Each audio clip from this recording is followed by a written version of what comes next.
Olá, eu sou Leandro Lima dos Santos, graduando na Universidade Federal do Estado do Rio de Janeiro, o quarto período de licenciatura em História. Eu iniciei há 6 meses no programa de bolsas de iniciação científica no Conselho Nacional de Desenvolvimento Científico e Tecnológico, no Museu de Astronomia e Ciências Afins. A pesquisa orientada pelo professor Dr. Pedro Eduardo Marinho, intitulada Como a Expansão para Dentro, a Estrada de Ferro Dom Pedro II e as Associações Técnico-Científicas do Brasil Oitocentista, ela busca compreender, dentre outros processos históricos, o como que se dá a institucionalização de um campo de saber que é a engenharia civil. Então, partindo da segunda seção da Estrada de Ferro, em 1858, é possível perceber como que a circulação do conhecimento acontece entre os profissionais americanos e os profissionais brasileiros. É, Essa circulação ela promove a inventividade técnica dos profissionais brasileiros, consolidando assim esses profissionais como os intelectuais orgânicos.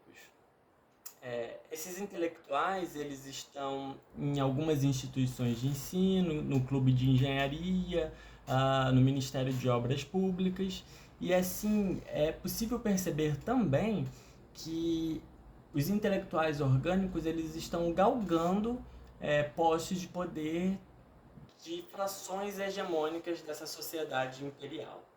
É, então, a gente consegue entender o como que se pretende construir uma estrada de ferro e o como que se pretende construir uma nação baseada na ideia de modernidade e de civilização. Ah, Esse processo acontece em paralelo. O tanto que acontece, o quanto que se avança nas estradas, né, no trabalho da engenharia civil, também se avança na ideia, na percepção dessa sociedade em que a civilização chegou. É, então, esse, esse caminho de ferro, ele encontra alguns desafios. Dentre esses desafios, é, se encontra a Serra do Mar. A Serra do Mar é o caminho que liga o Rio de Janeiro à região do Vale do Paraíba Sul Fluminense. Essa região era composta por grandes fazendas e tornando-se assim um complexo cafeeiro.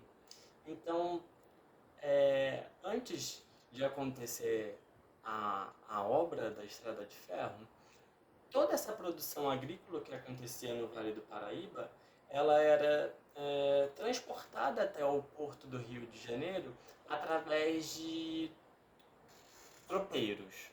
E esse processo, esse modal, ele acontece em caminhos que são chamados de picadas, abertos pelos nativos, os originários desse território, em que essa, é, esse café, essa produção agrícola, era transportada em lombos de mulas, em que não era um transporte tão eficiente, tão eficaz, porque infelizmente acontecia desses produtos se perderem, se espalharem no meio do caminho, então não se tinha uma efetividade no transporte dessa produção agrícola.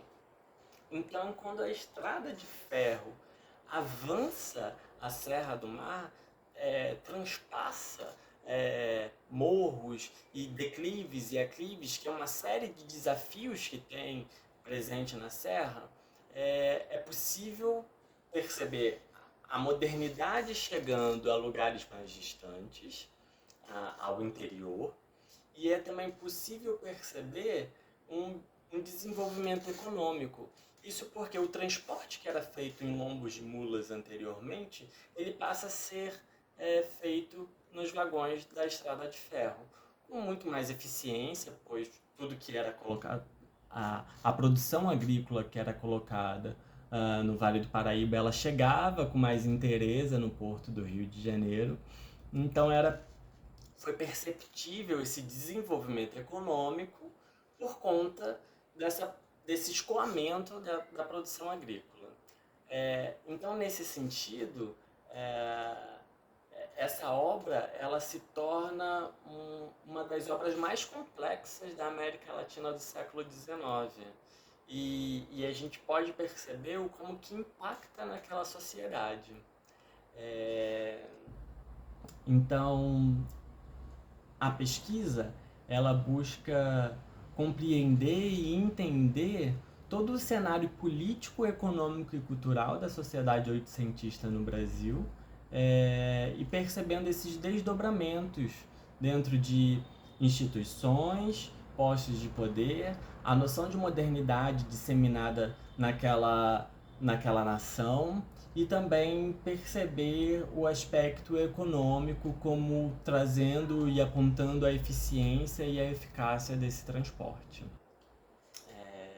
Com isso, eu gostaria de agradecer a 7ª Jornada Virtual de Pesquisa Científica pela oportunidade em abrir esse espaço, esse tempo para expor resultados dessa pesquisa como iniciante a iniciação científica. Com isso, eu também gostaria de agradecer ao Conselho Nacional de Desenvolvimento Científico e Tecnológico por me trazer essa oportunidade de bolsa de estudo.